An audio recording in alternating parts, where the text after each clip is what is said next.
Chers amis, bonjour, bonjour à vous tous. J'espère que depuis ce début de semaine, tout se passe bien chez vous. Voilà, le micro, je l'ai mis tout droit. Excusez-moi, hein, il ne s'agit pas d'une glace. Hein. C'est pas une glace ni un truc au chocolat ou non, sa couleur noire. J'espère que vous allez tous bien. Moi, ça va ici, tout va très bien. Alors, écoutez, je voulais faire une petite mise au point rapidement. J'ai des messages, je réponds aux auditeurs et auditrices à qui je remercie d'ailleurs. Je les remercie chaleureusement de m'envoyer des messages. Mais je tiens à préciser que la chaîne ici, vous voyez, à partir des diverses vidéos, il y a eu de l'actualité, il y a eu du bien vivre, vous voyez, pas mal de sujets. Mais je ne parle pas ici de placement de fonds, d'argent, d'or, de métaux, enfin voilà, je ne suis pas du tout un spécialiste en bourse, ni en placement de quelque nature que ce soit, immobilière ou autre, ou de la pierre, ou du papier, ou de l'or papier, or physique, je ne suis pas du tout spécialiste. Bien sûr, je suis intéressé personnellement par les placements, mais je ne suis qu'un simple amateur hein, en la matière. D'ailleurs, je suis un amateur en tout, vous voyez même dans le bonheur, dans l'histoire, je me réfère à ce que je connais à partir des éléments que j'ai un peu glanés à gauche à droite pendant pas mal d'années, sur un sens, on va dire, avec des historiens légaux, hein, et puis d'autres moins, enfin, pas illégaux, mais des historiens moins, disons, écartés aujourd'hui alors qu'ils ont été légaux depuis très longtemps. Mais on fait plus référence à ces historiens-là parce qu'ils remettent en cause la doxa.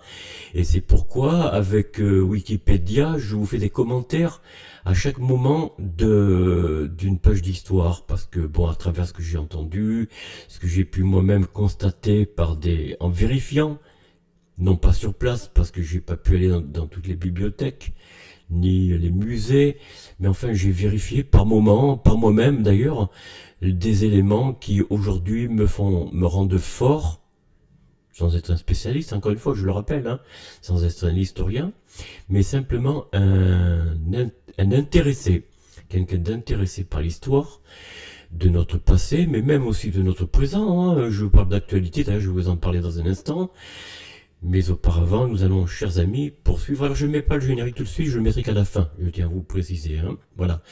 Alors maintenant, nous allons à la page d'histoire.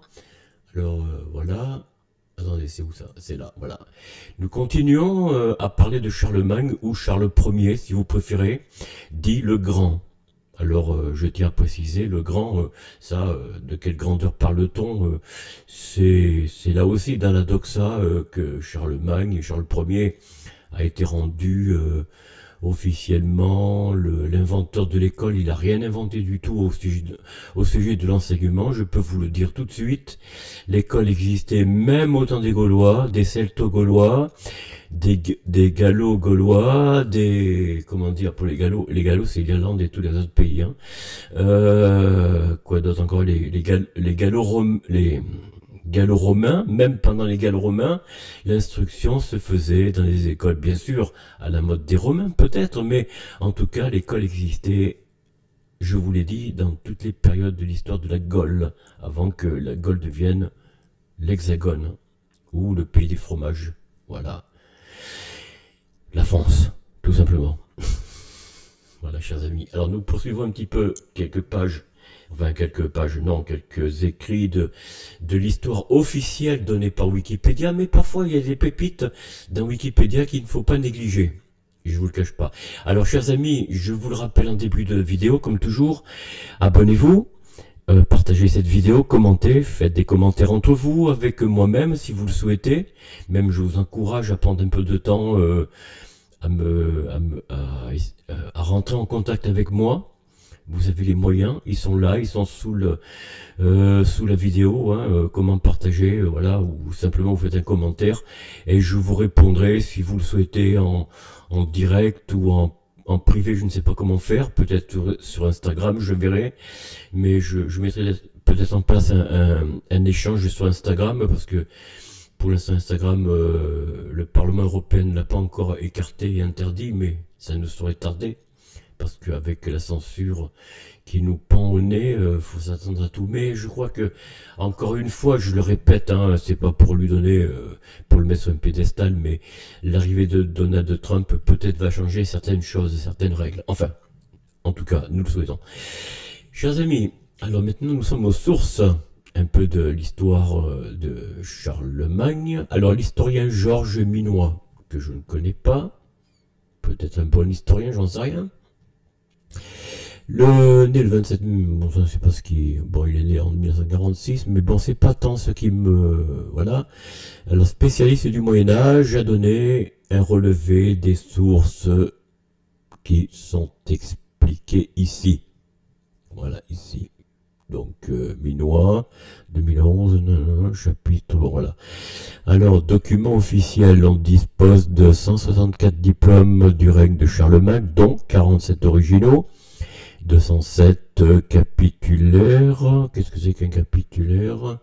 Est un document législatif de l'époque, d'accord, bon. Souvent connu par plusieurs copies encore existantes des comptes rendus de certaines assemblées ecclésiastiques, évidemment. Hein, synode et concile. J'allais dire conclave. Non, conclave, c'est pour la nomination du pape, oui, ça n'a rien à voir. Synode ou concile. Bon, mais ça, voilà, c'est les documents que nous avons, mais ça, c'est l'histoire officielle, c'est ce que l'on vous montre pour, disons, étoffer la stature, entre guillemets, de Charlemagne. On ne vous dit pas ce que Charlemagne a fait.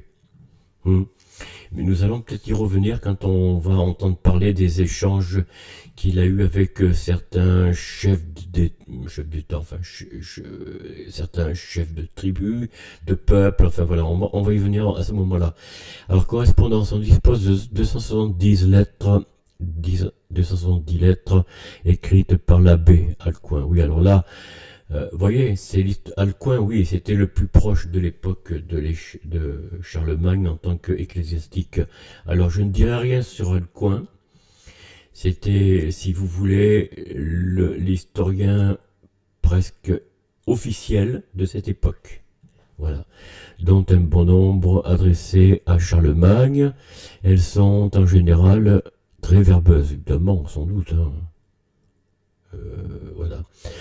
On a aussi 98 lettres adressées par des papes aux Carolingiens, 2 à Charles Martel, 42 à Pépin le Bref et 54 à Charlemagne, réunis à la demande de celui-ci en volume.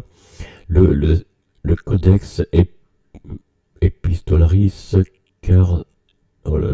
Carlinus. Excusez-moi, j'ai du mal à... Alors maintenant, 2 mots avant de poursuivre, chers amis, sur les annales. Je poursuis un petit peu sur l'entrée de l'Église, de manière officielle cette fois, dans le déroulement et la succession des rois. Depuis Childéric III, qui a été renversé, comme vous le savez, renversé, enfin disons déplacé, mis dans un monastère. Vous avez vu un peu la gravure, je vous l'ai montré, hein. C'était pas très joyeux pour lui, pauvre homme. Ils l'ont vraiment martyrisé.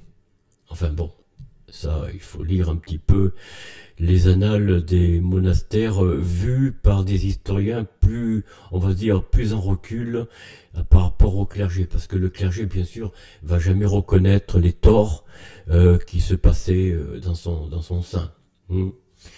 Ou alors ils vont en édulcorer plus ou moins, étoffer un petit peu, essayer de ranger un peu les choses, vous voyez.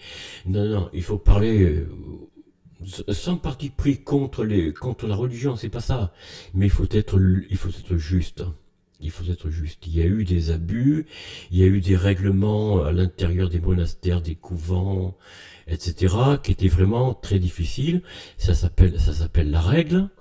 Ou les règles, si vous voulez, hein, les règles qui se passaient dans les monastères, les abbayes, les couvents, où les moines, les religieuses acceptaient de suivre la règle. Privation de nourriture, enfin, privation.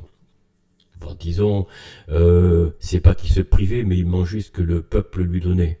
Voilà, le peuple, par charité, on va dire, par bonté, donnait de la nourriture au couvent, au monastère.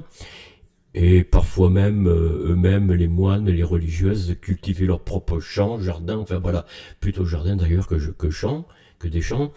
Et ils mangeaient ce qu'ils tiraient de la terre quand il y avait la bonne saison et les bonnes récoltes. Là aussi. Il faut voir quand il y avait des privations, notamment du gel ou de trop forte chaleur ou de trop forte pluie qui abîmait les cultures, eh bien, voilà, c'était la privation. C'était un peu l'époque. Mais il n'y a pas que eux, le peuple aussi en souffrait. Je vous parlerai de tout ça quand on viendra au roi, à d'autres rois, et on parlera un petit peu de la disette dont le peuple parisien, enfin c'était surtout Paris à l'époque, qui était la référence de la plus grande ville toujours. Et donc je vous parlerai comment la disette a pu subvenir à certaines périodes du règne de tel ou tel roi. Parce que bon, aujourd'hui, on arrive à exporter plutôt, pardon, exporter des produits qui viennent d'Amérique du Sud, qui viennent du Canada ou d'ailleurs. On arrive à plus facilement à faire rentrer de la nourriture chez nous. Mais remarquez, en ce moment, on fait déjà cher, on n'a plus rien qui pousse ici dans notre pays. Ça, c'est une autre histoire.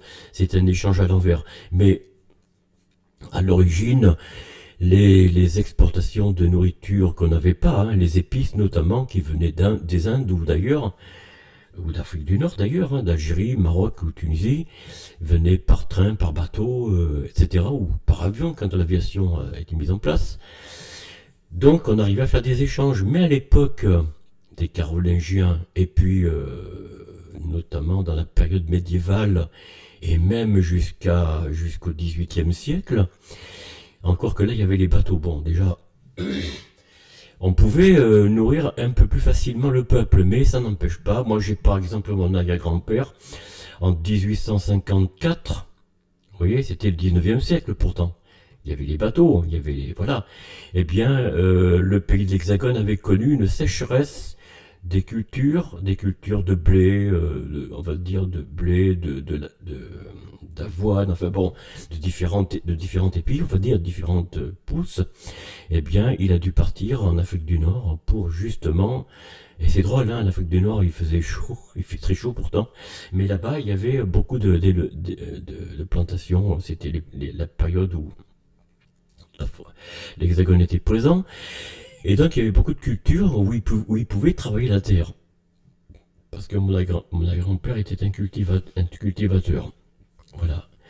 Et donc, à l'époque du roi Louis XVI, ou Louis XIV, ou même encore plus en retrait médiéval, ou là en ce moment sous les Carolingiens, lorsqu'il y avait de la disette, eh bien, comment faire à manger, comment voilà se procurer ce qui est nécessaire pour faire son pain, pour les animaux, l'avoine, le son ou que sais-je, moi des choses comme ça. Eh bien, c'était très difficile, très difficile. Parfois même, les animaux mouraient de faim quand ce n'est pas les gens eux-mêmes. Bon, alors je poursuis un petit peu les annales. Alors maintenant, oui, pardon. Je reviens un petit peu sur ce que je pense, moi, de l'entrée des Carolingiens dans l'histoire de notre pays. Je pense qu'au niveau de la religion, on va dire que là, elle a pris le dessus. Oui, le Vatican a pris le dessus sur le royaume des Francs. Ce qui n'était pas le cas sous les Carolingiens. Ah non. Non, non, rappelez-vous les disputes entre Grégoire de Tours avec je ne sais plus quel roi. Je vous en ai parlé durant l'histoire, voilà, durant les quelques vidéos. Là, c'est pas pareil. Là, non. Là, la religion, c'est pas la religion oudinique. Voilà, non, non, non, non, au contraire. À partir du IVe siècle, je crois, oui, c'est ça, attendez, je dis pas de bêtises. Non. Oui, enfin, au IVe siècle, les chrétiens, le Vatican, enfin, la religion, traitaient les autres religions de païennes, ou de paganisme. Et là, avec l'arrivée sous Pépin le Bref, Charles Martel et maintenant Carloman et Charlemagne, nous avons l'Église qui impose, carrément, son évangile, enfin l'évangélisation du peuple, du petit peuple, mais même des nobles. Mais là, les nobles, il faut faire plus attention quand même. Attention. Mais enfin, néanmoins, le pape exigeait du roi, que ce soit depuis Pépin le Bref jusqu'à Charlemagne, et au-delà, jusqu'au roi Louis XVI, l'Église s'est imposé. D'ailleurs, on voit comment au XVIIIe siècle, le clergé n'était pas maigre, hein, c'est moins qu'on puisse dire. Hein. C'est vrai que, bon, je ne fais pas de reproche à tous les hommes qui composent le clergé, loin de là. Il y en a de très bons. Moi, je n'ai rencontré des gens très instruits, très intelligents et très bons, étant très débonnaires, très bons, très sympathiques, on va dire, aujourd'hui. Hein. Oui, oui, il y a des prêtres, des évêques qui sont vraiment très débonnaires. C'est des hommes intéressants avec qui on peut discuter, parler, échanger, inviter même, pourquoi pas. Inviter à sa table. Mais encore une fois, je répète, je ne suis pas anti-religieux, simplement je remets les choses à l'endroit. À l'époque, à l'époque de Charlemagne et avant, comme je vous l'ai dit, Pépin le Bref, le pape a fait un échange avec le roi. Je vous donne ça, je vous couronne, mais à condition que. Voilà, donc il y a eu des échanges épistolaires avec des signatures de part et d'autre, afin que le clergé puisse avoir, on va dire, ce qu'on appelle l'autel à côté de l'épée. L'épée, bien sûr, c'est le pouvoir laïque, le pouvoir civil, et l'autel, bah, c'est le clergé, hein, c'est l'église, hein, voilà, enfin c'est la religion, quoi. Voilà un petit peu, chers amis, ce que je voulais vous dire à propos de la mise en place dans l'Hexagone, ou si vous préférez, oui, dans l'Hexagone, de la religion chrétienne, qui aujourd'hui encore, avec nos dirigeants, y compris M. Macron, qui a été élevé chez les jésuites, hein, je rappelle, eh bien, a cette couleur, qu'on le veuille ou pas, cette couleur un petit peu... comment dire, quelque chose qui se dépeint de la religion, il y a quelque chose qui se dépeint, on peut faire des reproches à M. Macron ou à Sarkozy ou à qui vous voulez, de qui vous voulez, mais il y a quand même des choses qui ne sont pas anodines, qui sont là, qui sont présentes, prégnantes, qui imprègnent chacun de nous, même, hein, on a des réflexes, on a des manières de penser, de parler, parfois sans qu'on s'en rende compte inconsciemment, qui sont d'origine religieuse, que l'on soit chrétien ou voilà, d'autres religions. Bref, je continue. Les annales, alors. La tenue d'annale est une pratique. Alors, qu'est-ce que c'est qu'une annale? D'ailleurs, on va voir un petit peu. Annale, oui, c'est un document, je crois. Un document, une forme d'écrit historique. Oh là là, je le vois mal. Oh là là. Bon, tant pis. Excusez-moi, je vois très mal. Bon, j'arrive même pas à lire. Je ne sais pas s'il faut que je grossisse les lettres parce que ça commence un peu à me... Oui, bon. Alors, la tenue d'annale, au pluriel, est une pratique qui débute en Irlande, pardon, au 8e siècle. Tiens, en Irlande. Ah, je ne savais pas. Au 7e siècle, oui, je vois très mal, hein. Et se répand sur le continent au 8e siècle, donc chez nous, hein, bien sûr, en Italie, en Espagne, bon, partout. Les annales Regni Francorum, en 788, Charlemagne décide d'établir des annales royales en les faisant commencer rétroactivement à 1741, date de la mort de Charles Martel. Ah oui, évidemment. Ces annales royales sont effectivement réalisées et poursuivies jusqu'en 829. Les historiens discernent le travail de plusieurs auteurs. Le premier opère la compilation des années 741-788 et rédige les annales jusqu'en 797. D'autres interviennent dans les années suivantes. Ces annales sont connues dans 5 versions couvrant des périodes différentes, dont 4 sont proches dans la façon de rédiger A, B, C et D. Bon voilà, tandis qu'une 5e lettre, donc un E, présente de notables différences. La version E valorise plus la personne, l'être humain, on veut dire, de Charlemagne que les autres qui exaltent... Ah tiens, Charlemagne en avant, bien sûr, qui exalte plutôt les Francs en général. En même temps, elle est beaucoup plus réaliste, ah oui, et évoque de nombreuses difficultés, défaites ou révoltes qui sont passées sous silence, évidemment. Dans les autres, par exemple, l'attaque de Roncevaux, ah, ça, faudrait que je regarde un petit peu, oui, le chant de Roland, vous connaissez un petit peu l'histoire, je pense, chers amis.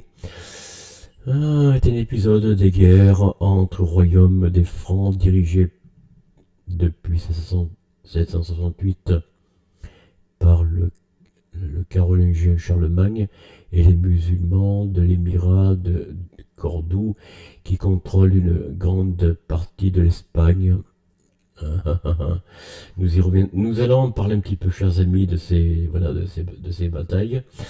Les versions AD, donc voilà, apparaissent comme une histoire officielle, parfois mensongère. Ah, ben voyez, je n'invente rien, hein, c'est pas moi qui le dis. Hein. Regardez bien, chers amis. Vous voyez, c'est pas moi qui le dis. Hein. Oh ben zut alors. C'est Wikipédia qui le rapporte. La version E comme plus critique. Alors évidemment, je vais aller jusqu'aux chroniques. Hein. Alors les Liber Pontificalis, alors ça c'est quoi ça? Est un catalogue chronologique de tous les papes et évêques de Rome, compilés à Rome dans des milieux proches. Sont des annales constituées en fonction des règnes des différents papes. En ce qui concerne Charlemagne, Étienne III, Adrien Ier, Léon III, il s'agit d'une histoire officielle au point de vue de la papauté, du point de vue de la papauté bien sûr, évidemment. Je vous dirai deux mots sur le Vatican, là rapidement. Les annales monastiques les plus importantes couvrant la période sont les annales Netinspires de sont à l'origine une compilation historique en latin publiée en 526 par André Duchesne. Bon, bref. Metz et les annales Mosellani, les annales de l'Orche et la chronique de Moursac. Alors, le Vatican, deux mots. Le Vatican a beaucoup de secrets, vous le savez, hein, dans les caves du Vatican, il y a beaucoup de choses qui sont tenues cachées, peut-être même sur les trucs extraterrestres, alors j'y crois pas trop, mais bon, certains le disent, il y a même des rapports selon lesquels, les papes, bien sûr, étaient au courant de beaucoup de choses qui touchaient l'au-delà, si l'on peut dire. Et que l'on ne nous dit pas, bien sûr, évidemment, pour garder la religion intacte, hein, sinon, sinon ça remet en cause bien des choses, évidemment. Un petit rappel, hein, l'Atlantide, n'en parlez jamais au clergé. Alors, à moins que vous ayez affaire, comme je vous l'ai dit, hein, à un homme, un prêtre, un évêque ou un moine très débonnaire, à l'écoute, qui va peut-être réfléchir de ce que vous allez lui dire, mais la plupart du clergé vous rabrera, hein, vous dira mais ça c'est pas vrai monsieur, vous inventez, vous avez des preuves, non, c'est des faux, voilà. L'Atlantide, le Vatican ne veut pas entendre parler. Pourtant ils sont au courant, ils le savent. Ils savent comment étaient les Gaulois, quelle était la religion primordiale des Gaulois, des Gallo-Celtiques, hein, ou des Celto-Gaulois si vous préférez. Ils sont au courant de tout ça, ils le savent. Ils savent très bien que les Celto-Gaulois ou Gallo-Celtiques n'étaient pas en soi des païens, c'était une religion très équitable. Ils connaissaient les principes mêmes qui... ils ont les documents, ils les ont encore, hein, en 2025 ils les ont encore, mais ils les tiennent cachés au public. Il y a des endroits où vous pouvez jamais rentrer au Vatican, jamais. Et vous rentrerez jamais, si ce n'est un jour peut-être, un petit peu par la force des choses. Mais vous savez, il y a beaucoup de secrets qui nous sont bien cachés. Alors maintenant, la mise en place du Vatican, bon, j'en ai parlé, hein. Je vais pas trop vous ennuyer avec ça. Je reviens simplement au tout début de ma vidéo. Je vous avais expliqué un petit peu que je ne suis pas une chaîne, c'est pas une chaîne de placement boursière ni de conseils. Je ne suis pas quelqu'un, même en journalisme, je peux pas vous donner des conseils non plus. Je peux à la limite vous donner des références, si vous les souhaitez. Si vous les demandez en commentaire, bien sûr. Mais je ne peux pas vous donner je vous laisse libre. Vous allez chercher vos propres sources si vous en avez connaissance à partir de ce que je vous donne. Sinon, posez-moi des questions.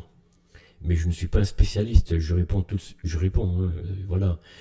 Placer de l'argent, placer de l'or, des bitcoins ou des Ethereum, ça c'est pas mon truc, vraiment. Vraiment. C'est pas mon truc. Je fais des placements, moi personnellement, mais je le fais à l'aide de conseillers. Je ne fais pas des trucs, voilà, je ne suis pas un spécialiste, hein. Je crois que il faut que chacun de vous, chers amis, même si vous me posez des questions, moi je vais vous répondre en vous donnant quelques références, quelques repères, mais je peux pas faire plus, hein. Je suis pas là, voilà, je suis pas là pour donner des conseils, hein. Enfin, du moins, je vous laisse libre, si, je peux vous donner quelques avis, mais c'est des avis personnels qui viennent de moi, c'est tout. Est-ce que je continue là? Oui, peut-être. Bon, alors, chronique après Grégoire de Tours, bon, ça c'est le 6e siècle, évidemment. La période mérovingienne a au 7e siècle un chroniqueur appelé Frédéguer. Bon, ça, je vous en ai parlé, je ne sais pas ce que ça vaut, hein. En tant que référence, auteur du Liber Historiae Francorum ou chronique de Frédéguer, qui est prolongé par des continuations réalisées sous l'égide de la famille carolingienne. Ah bon? C'est décontinué. La troisième continuation concerne la période 1658-768. Quelques données sur le règne de Charlemagne apparaissent dans des chroniques secondaires. La vie de Stum, abbé de Fulda, je ne sais pas qui c'est ça. Fulda, c'est où Fulda d'ailleurs? Ah, c'est une abbaye, oui, d'accord, oui, excusez-moi, oui. Stum, qui c'est Stum? Je connais pas. Abbé de Fulda, d'accord, les actes des saints-pères de l'abbaye de Saint-Vendrille ou Wandrille pour les gens du Nord, ainsi que dans les ouvrages concernant Louis le Pieux, vie de l'empereur Louis de Tégan, ou Fégan, évêque de Trèves, poème sur Louis le Pieux d'Hermold le Noir, vie de Louis le Pieux, de l'astronome, etc. Bon, je vais pas trop vous parler de ça. Alors les sources non textuelles, bon, on a l'épigraphie fournie. Alors l'épigraphie fournit un nombre assez limité d'informations. La numismatique est plus intéressante en ce qui concerne les titulaires de Charlemagne, mais aussi parce qu'on trouve parfois sur les pièces un portrait de Charlemagne. Voilà, ils se contentent de la numismatique. Ça, c'est le côté religieux, effectivement. Ils vont pas chercher les documents, les écrits ou les artefacts comme les casques, les lances, enfin, des choses qui, voilà, non. Biographie, bon, on verra ça plus tard. Biographie, bon, Charlemagne est le plus illustre représentant des souverains de la dynastie carolingienne, évidemment. Alors, quelques mots des rapports, je vais vous en parler maintenant. Je n'ai déjà parlé dans une vidéo lorsqu'on a fait la liste des dirigeants de notre pays, du fromage, de l'Hexagone. Charlemagne a eu des rapports, bien sûr, distants avec les comment on appelle ça, les musulmans, les califes, hein, donc de Cordoue. Mais les gens qui ne voulaient pas se convertir, alors pour avoir de l'or, de l'argent, donc le dinar, allez voir la chaîne de l'Aigle de Normandie, hein, je vous donne la référence là. Pagan TV, vous aurez l'histoire esclave contre dinar, où là vous avez à la fois des historiens, y compris africains, ou africaines, il y a une africaine, je ne sais plus son nom, mais qui en parle très bien, qui donne des sources. Mais regardez cette vidéo, ça s'appelle, comment il appelle ça, Oleg, il appelle ça le secret des pyramides, enfin oui je crois, un truc comme ça. Bon, vous verrez que Charlemagne, pour avoir de l'or, eh bien, il vendait des esclaves. Eh oui, c'est-à-dire des païens, comme l'on dit, hein. Les païens, c'est quoi? C'est les Bretons, les Normands essentiellement, des gens qui étaient restés odiniques, les druides, les druidesses, qu'on traitait de sorcières ou de sorciers. N'oubliez pas que les druidesses faisaient partie du clergé de cette époque primordiale, n'est-ce pas, de gallo-celtiques et gallo-romains et gallo-celtiques pré-vikings, on va dire, en quelque sorte, puisque les vikings viendront plus tard, mais ils récupéreront ce que leurs ancêtres leur avaient appris, et dont eux-mêmes ils possédaient. Mais là, l'esclavage a été fait parce que, bien sûr, les rois, les mérovingiens, avaient besoin de beaucoup d'argent. Évidemment, l'important c'était de payer les soldats, hein, solidis, hein, vous le savez, solidis qui veut dire la solde, donc le sou. Et donc pour payer les soldats qui étaient des soldats et non plus des guerriers, hein, comme on dit encore, parfois on les appelle des guerriers, non, c'est pas des guerriers, c'est des soldats, puis c'est tout, s'ils n'ont pas de solde, ils se battent plus. Vous voyez. Alors que le guerrier, lui, il avait d'autres idéaux que la solde, que les sous. Hein. Bon, on le payait, bien sûr, il avait un tribut, mais c'était pas, il ne se battait pas pour le tribut, en fait, il se battait pour des idéaux supérieurs à ce qu'il croyait être, à ce qu'il pensait être sa religion, quoi. La religion d'Odin. Alors, Charlemagne vendait des esclaves, oui, les non convertis. Et c'est de là que on a su que les sultans prenaient des jeunes pour en faire des eunuques, des serveurs, des serviteurs esclaves au service pour surveiller les harems, parce que bon, à cette époque, il y avait les harems, n'est-ce pas, que ce soit à Cordoue ou en Afrique du Nord. Hein.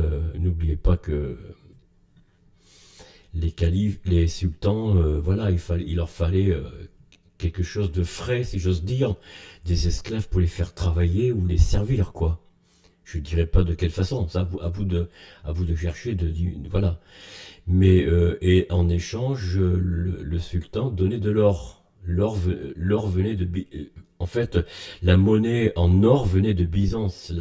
La monnaie monnayable, on va dire financière, la financiarisation a commencé à rentrer par l'Angleterre, comme vous le savez, hein, la Saxe, mais venant pour la plupart de Byzance. Mais ça, il faudrait regarder l'histoire de la monnaie. Et c'est très intéressant sur Wikipédia, c'est très intéressant, c'est très enrichissant. Je vous ferai peut-être un parcours une prochaine fois à propos de l'histoire de la monnaie, ça vaut la peine. Bon, je vous en ai parlé déjà, je crois, hein. Il me semble que je vous en avais parlé vaguement, mais bon, succinctement. Mais voilà un petit peu la raison pour laquelle le royaume qui coûtait de l'argent, parce qu'il fallait en plus donner un tribut au Vatican. Eh oui, le Vatican a apporté son aide au royaume de l'Hexagone, des Francs, mais il fallait le payer. Il fallait payer le pape et toute sa cour. L'entretien, si vous préférez. Il payait le pape, et puis le pape, lui, il payait son service, enfin je sais pas comment on dit ça, hein, sa cour, quoi. Parce que le pape avait sa cour, puis il y avait un territoire pontifical qui était énorme, hein, jusqu'au 19e siècle, où Garibaldi voilà, fera table rase d'une grande partie du territoire du Vatican. Mais enfin, ça, c'est une autre histoire sous Pie IX. Bon, je ne vais pas vous en parler ici, c'est pas le sujet. Mais il faut savoir qu'il faut le payer, le Vatican. Il faut payer le clergé aussi, chez nous, dans l'Hexagone. Il fallait payer, puis surtout ériger des temples, des couvents, des monastères, des châteaux, enfin bon, bref, tout ça pour le train de vie de la cour de l'Hexagone. Et puis la cour de Rome, bien sûr. Il fallait donner un tribut. Et tout ça, fallait de l'argent, beaucoup d'argent. Et donc, de là viendra les chevaliers de Teutonique en Saxe, ou en Allemagne, et puis chez nous les Templiers. Mais ça, c'est une autre histoire, ça viendra plus tard, un peu plus tard. Mais je crois que c'est peut-être dans cette période. Probablement au 9e siècle ou 10e siècle, les chevaliers, les Templiers. Mais bon, peut-être que j'en parlerai là aussi, mais ce serait très long. Hein. Ce serait une vidéo très longue, et voilà, il faut du temps.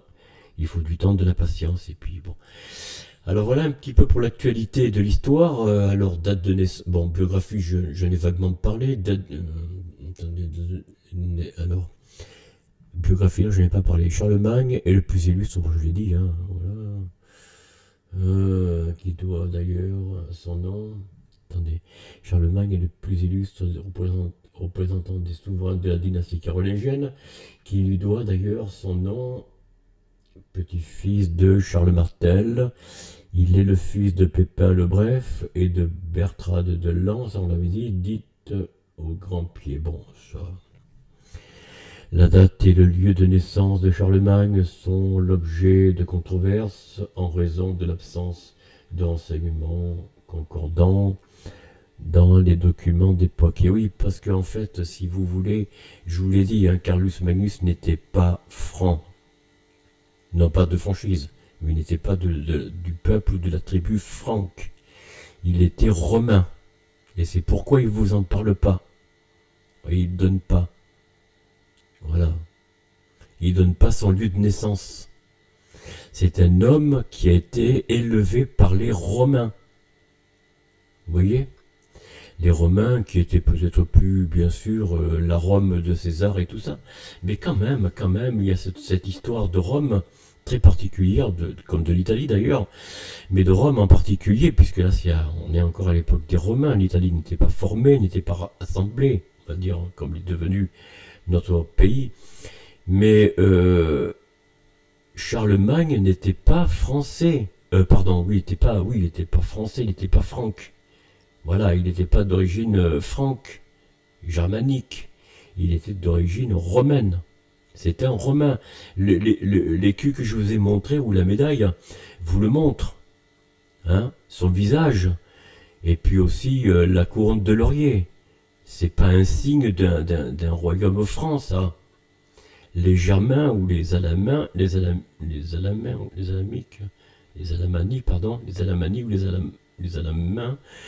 n'avaient pas, les dirigeants d'Allemagne ou de Saxe n'avaient pas une couronne de laurier. Ça, c'est typiquement romain ou grec, peut-être. En tout cas, romain, certainement. Bon, voilà, il ne faut pas non plus tomber dans le piège. Il y a des absences, voilà, évidemment. Date de naissance, bon, on dispose d'une indication sur le jour de sa naissance, un calendrier du début du IXe siècle de l'abbaye de Lorsch indique que la naissance de Charlemagne a eu lieu le 4 des nonnes d'avril. Voilà, le 4 des nonnes, c'est le calendrier religieux, hein, soit le 2 avril. En ce qui concerne l'année, il existe 3 possibilités. Oui, il n'y a pas de certitude. 742, 747 ou 748, bon, peu importe. Voilà, la date de 742 se fonde sur un énoncé Degenhardt,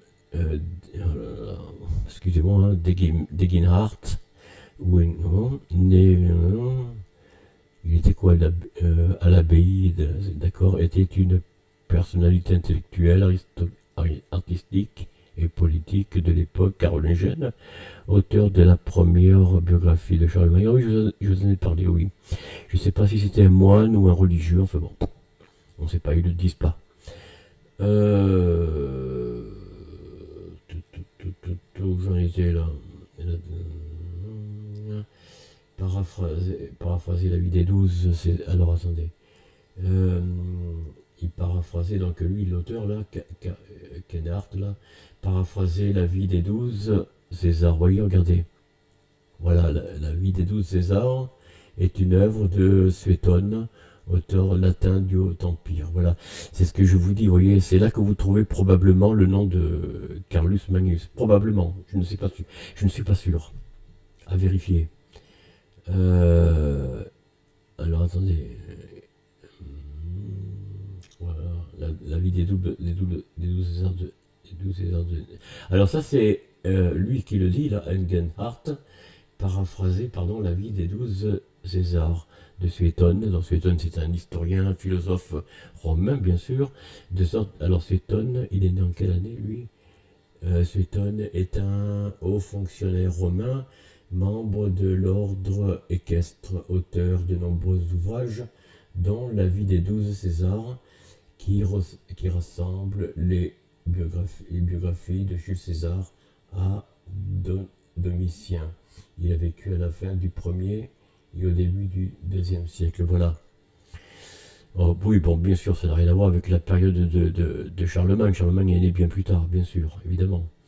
De sorte que l'âge qu'il attribue à Charlemagne n'est pas totalement fiable. Oui, c'est pour ça.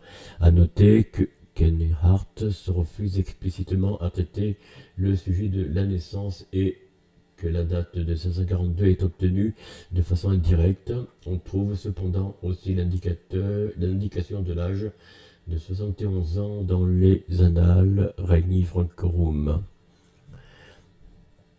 Alors les dates de 1647-1648 se fondent sur un énoncé des annales, voilà, Petaviani, qui était annales de Peto, qui donne la date de 1647. Cela pose cependant un problème, évidemment, si on retient le jour anniversaire du 2 avril, car ces annales indiquent que Charlemagne est né après le départ de son oncle Carloman pour Rome, événement qui a eu lieu après le 15 avril 1647. De plus, en 1647, Pâques est tombé le 2 avril et les chroniqueurs n'auraient pas manqué de signaler cette coïncidence. Bon, vous voyez, chers amis, tout ça, c'est pas très sérieux. Bon, c'est pas que c'est pas sérieux, mais c'est pas très précis. Bon, cette absence de certitude concerne l'année de sa naissance est probablement liée au fait que Pépin et Berthe, ne se sont mariés religieusement qu'en 1643 ou 1644. Par conséquent, la naissance de Charlemagne serait, du point de vue de l'Église, illégitime en 742, légitime en 747-748. C'est compliqué. Ils ont remis en cause l'Église, donc sa date de naissance, je crois. Un autre aspect concerne que son âge lors des événements de sa jeunesse, 26 ans ou 20 ans, ils ne savent même pas, en 1668, à son avènement. Voilà, c'est compliqué. Bref, les positions des historiens contemporains et de l'historiographie moderne diffèrent encore au sujet de la table de naissance. L'année 1642 retenue de longue date, notamment par le père Anselme, est remise en question par Karl Ferdinand Werner. 4 est mort, d'accord, en 2008. C'est un historien allemand, bon, et d'autres historiens qui penchent pour l'année 1647, voire 1648. Werner soutient l'hypothèse des années 1647-1648 au motif que Carloman, étant né en 1651, la naissance de Charlemagne en 1642 représente un trop grand écart. De surcroît, dans une lettre écrite vers 775, un clerc irlandais du nom de Cadwolf rappelle à Charlemagne que tout le clergé a prié avant sa naissance pour que ses parents aient un enfant, ce qui suppose qu'ils étaient déjà mariés. Bon. Toutefois, d'autres chercheurs maintiennent la validité de la date de 1642 et plusieurs dictionnaires et encyclopédies se disputent toujours sur la date de naissance de l'empereur. Voilà, chers amis, on va arrêter là parce que ce serait trop long. Voilà, on lira le lieu de naissance. On continuera un peu plus tard, donc demain, dans une autre vidéo. Chers amis, je voulais passer un petit peu sur un autre sujet, un peu différent cette fois. Ah, mais j'ai pas partagé mon écran.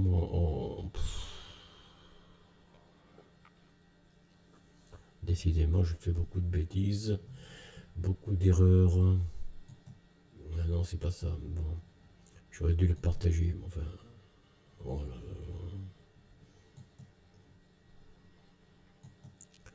Oui, pardonnez-moi, chers amis, c'est un peu tard, mais bon, je vous ai parlé un peu de tout ça depuis les sources. Depuis la chronique, on va dire. Hein. On a commencé par là, les annales. Attendez. Les sources, on a commencé par les sources et on est arrivé donc là, à la date de naissance. Voilà, chers amis, écoutez, je suis désolé. Lieu de naissance, pardon. Donc on s'arrête là pour aujourd'hui, enfin, en ce qui concerne l'histoire de Charlemagne. Alors maintenant, je vais vous parler d'un autre sujet que je vais partager tout de suite, un peu sur l'actualité. Enfin, actualité pas si fraîche que ça.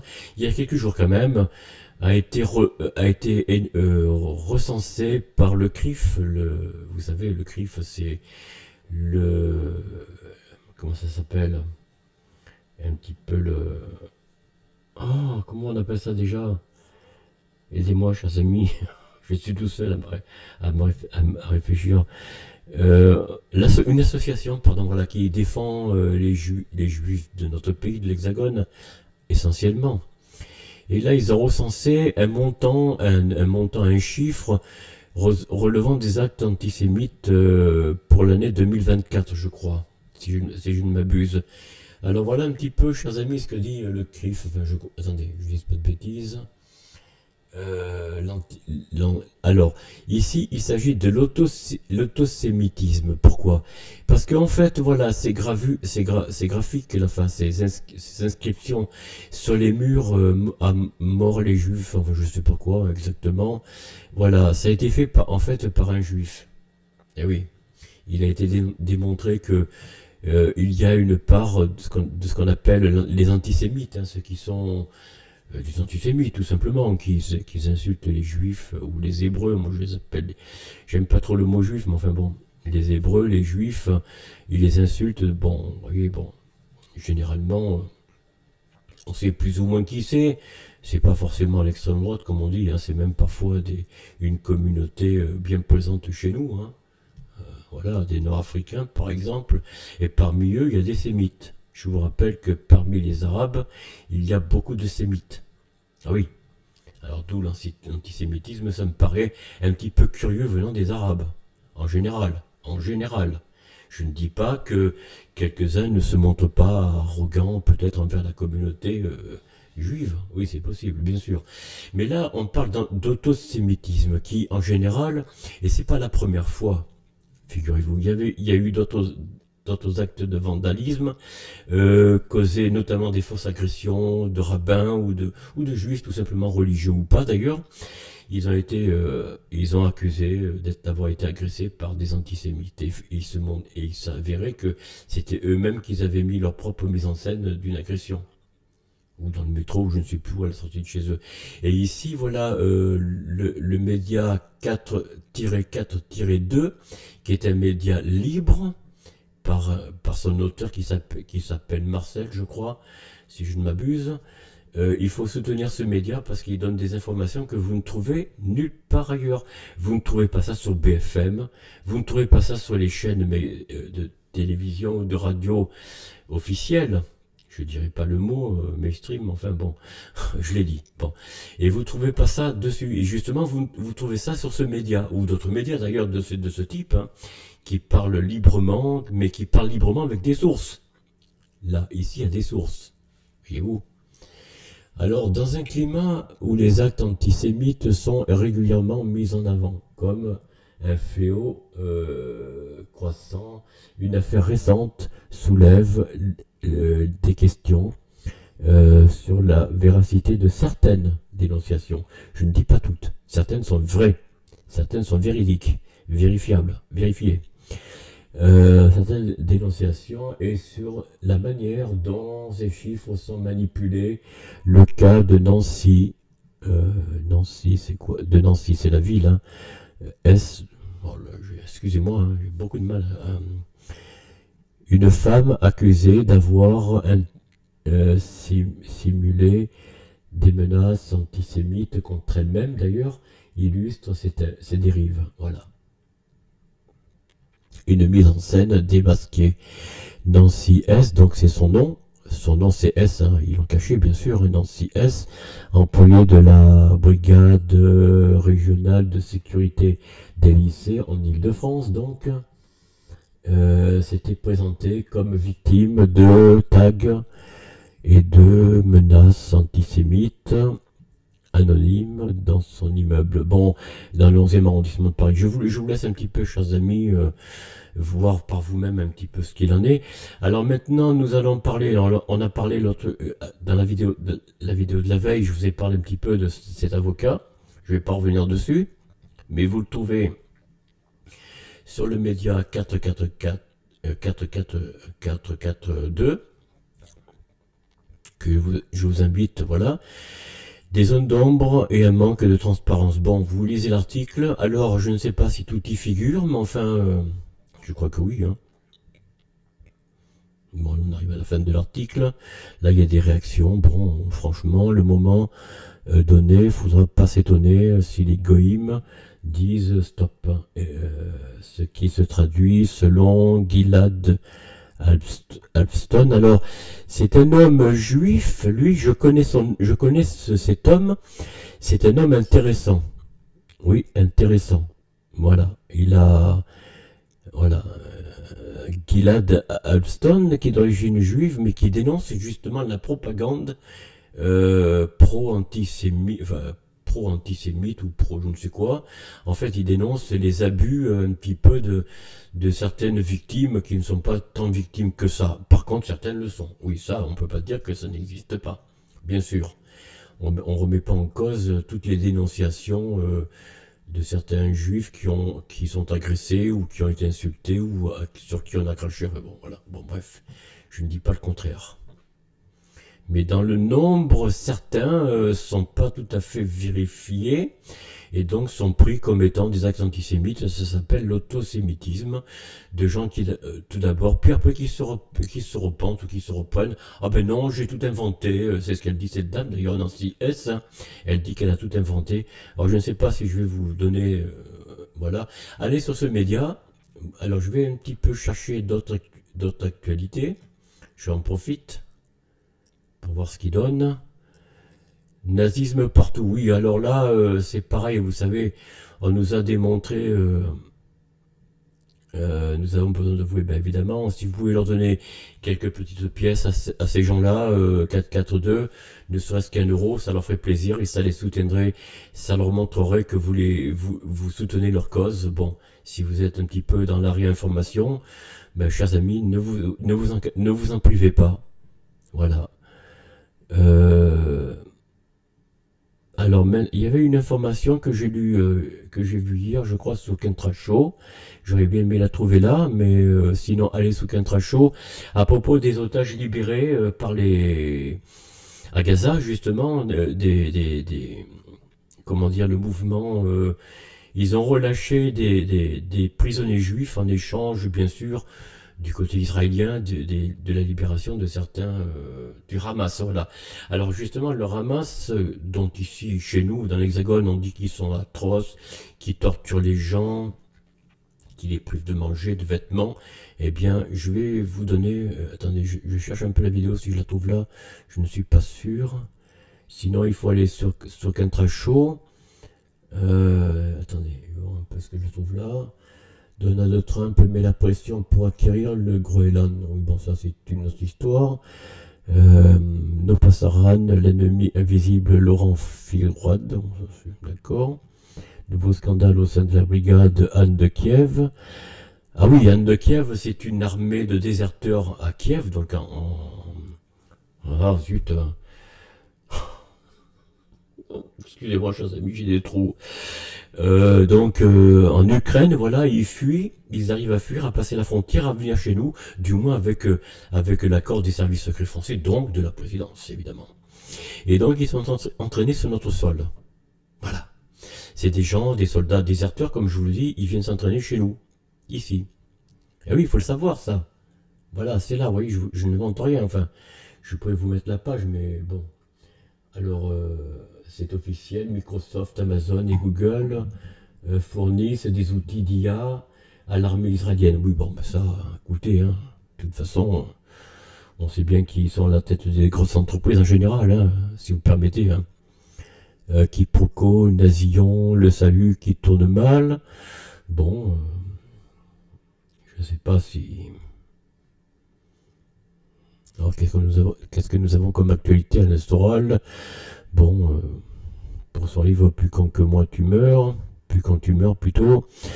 Ça c'est Alain Soral, hein, je peux pas vous... Voilà, si vous êtes intéressé, ben allez sur sa chaîne, si ça peut vous donner...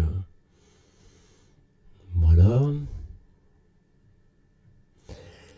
Malheureusement, alors nous allons passer à autre chose, chers amis. Attendez, où je suis là? D'accord. Je vais vous montrer peut-être la vidéo de Kentra. où il montre les libérations. Voilà. Alors là, bon, je vais essayer de vous montrer la vidéo, quelques extraits, pour vous montrer le visage des prisonniers libérés. Vous allez voir comment ils sont, comment le Hamas les traite. Vous allez comprendre. Alors, est-ce que c'est celle-là? Non, c'est pas celle-là, bien sûr. Je crois que... Voilà. Alors... Oh, c'est long.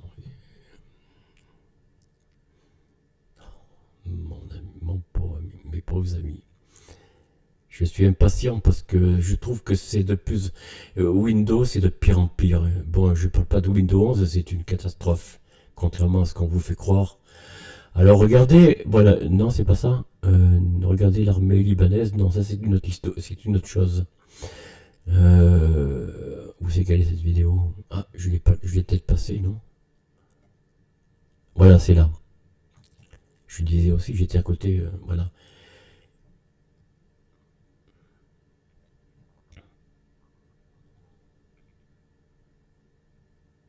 On va passer rapidement la vidéo, hein, je vais pas tout vous montrer. Bonjour à tous, salut les caps.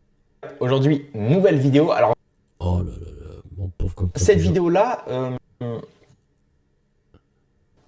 moi j'avais fait une émission avec Aïssa de l'Axe de la Résistance, avec qui je passe le bonjour d'ailleurs. Ça fait longtemps que j'ai pas pris de ses nouvelles. Et j'avais invité au tout début du pain. Et en fait, c'est... Regardez les otages, comment ils sont.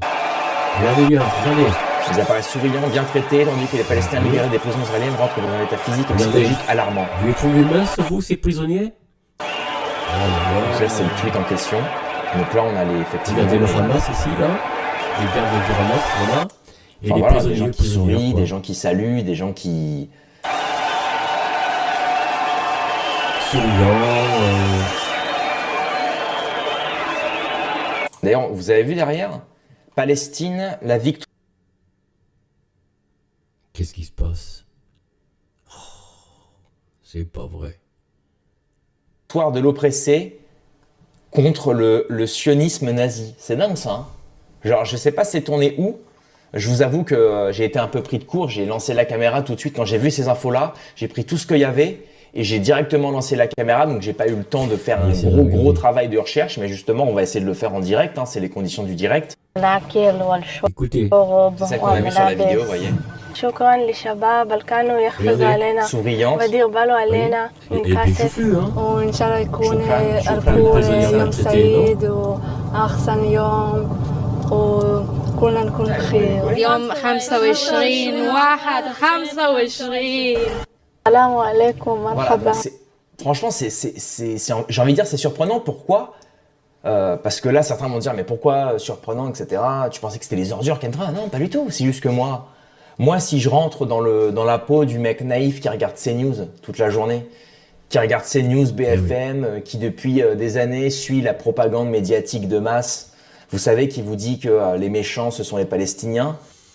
Oui, nous sommes bien d'accord. Bon, j'arrête là, chers amis, la vidéo de Kentra, que je remercie d'ailleurs de me permettre de partager sa vidéo. Allez sur sa chaîne, je vous invite à soutenir sa chaîne d'ailleurs, parce qu'en ce moment, il a un procès, je crois, une tentative de procès le touchant personnellement.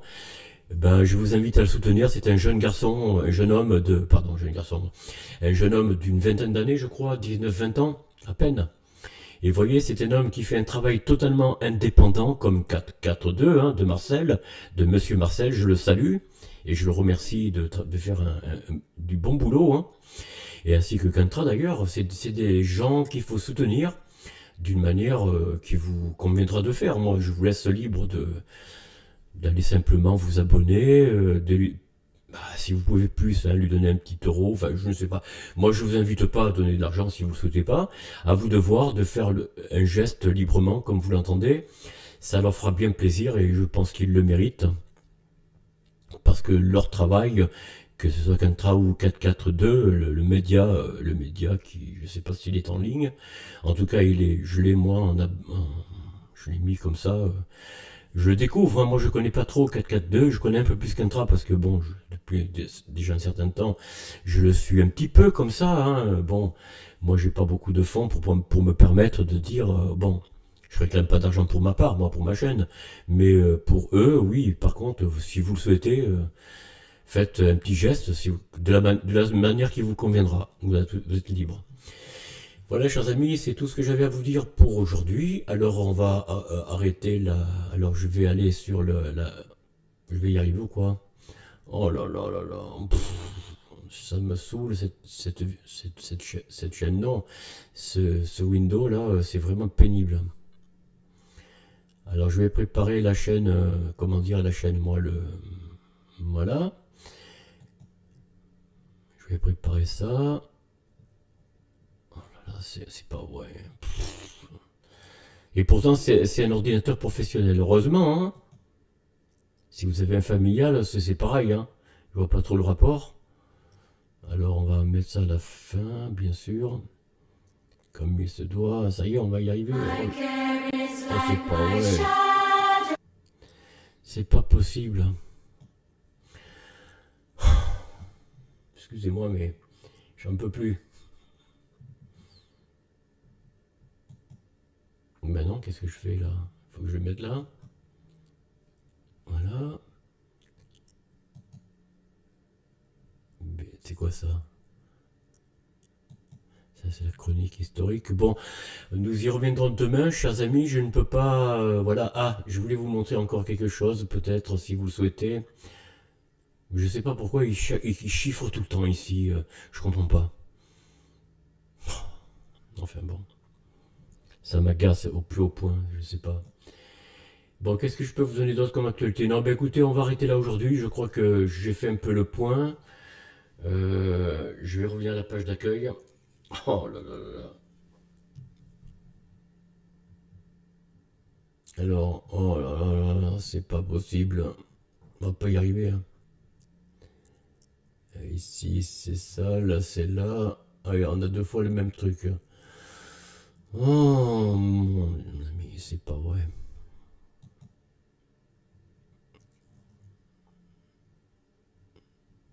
Bon, j'annule parce que sinon, je vais avoir des soucis. Bah oui. Je retrouve plus ma page d'accueil personnelle. Bon, je sais pas pourquoi.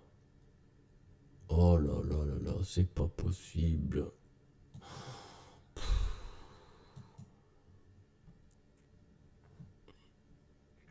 Alors là, je vais l'enlever. Sinon, on va jamais y arriver. Bon, ça y est, oui. Oh là là.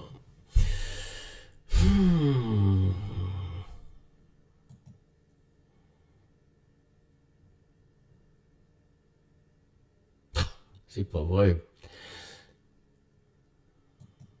Il faut que je remette tout ça, c'est pas possible. Oh là là là là, c'est pas vrai. Et je peux pas la partager. Qu'est-ce qui se passe?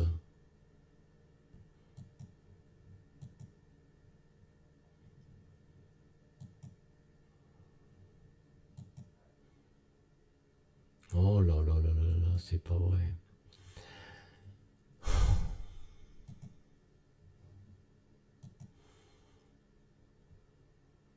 Pardonnez-moi, chers amis, je peine avec cet ordinateur. Franchement, je peine. Je peine énormément. Oh là là, c'est incroyable. Ici, peut-être. Non, ça va pas. Voilà, si, c'est ça. Voilà, chers amis, nous nous retrouvons. Ben dis donc, ça chauffe, hein. Ça chauffe.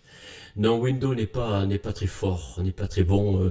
Ça n'a jamais été comment dire, un OS extraordinaire. Je pense que Mac est meilleur. Il a moins de chiffrage. Je ne dis pas qu'il est pas lent. Je ne sais pas. Est-ce qu'il est plus rapide? Je ne sais pas. Bon, c'est plus cher, mais peut-être qu'il y a de meilleurs services. J'en sais rien. En tout cas, Windows, c'est pas ce que je vous recommanderais si vous souhaitez acheter un ordinateur. Si vous devez en acheter un ou remplacer un autre ordinateur. Ce que bientôt je vais faire parce que là vraiment ça commence un petit peu à me taper sur les doigts de pied, hein. Chers amis, nous nous disons à bientôt. Attendez, c'est quoi ça? Ah ben voilà, décidément. Bon. Oh non, mais c'est pas possible. Oh là là. Bon, c'est pas vrai. Oh là là, qu'est-ce que c'est pénible. Franchement, ils ne font pas d'efforts. Hein. Ils font aucun effort. Aucun. Ils sont pas d'une facilité comment dire, d'anticipation, vous voyez. Ils n'ont rien c'est raide. Windows, c'est raide comme système. Hein. Vraiment, c'est raide. C'est pas pratique. Voilà, chers amis, nous nous arrêtons là pour aujourd'hui. Nous nous disons à bientôt. Portez-vous bien en famille, portez-vous bien avec vos amis, soyez heureux, soyez bienveillants les uns vers les autres sur votre lieu de travail. Et je vous dis à très bientôt. Au revoir. Alors maintenant, je vais mettre le générique. Enfin, j'espère que je vais y arriver. Oh là là. Oh, c'est pénible.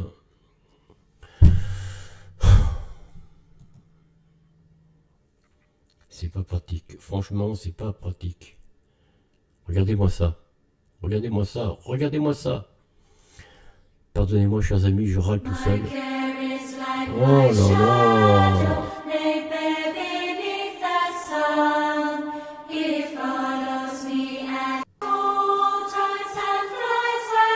Il faut 3 heures pour qu'ils se mettent en place et j'y arrive pas.